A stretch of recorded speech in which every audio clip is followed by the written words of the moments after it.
In the light of serious allegations contained in a joint affidavit issued last February 23, that has been reportedly transmitted to the Office of the Ombudsman, there have been allegations that some members of Congress nakatanggap ng envelope, nakatanggap ng maleta,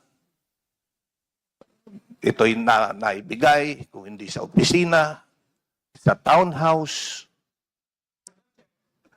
No, let me finish. There's You a will point have your of turn order, because the this is Honorable bearing. Sutay. This is not an allusion Order. to prejudge the veracity of the allegation. Honorable Suntay, there is a point of order. This is very relevant because we are Please, Honorable Suntay, please wait until he finishes with his point of order.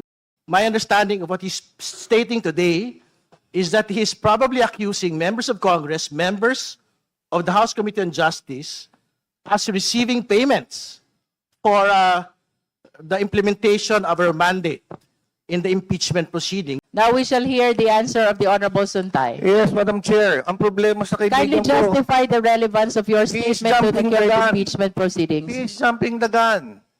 This is actually relevant not only in the determination of form and substance. This is relevant in the impartiality, in determining the impartiality of this hearing, which is very important. Madam Chair, this is not an accusation.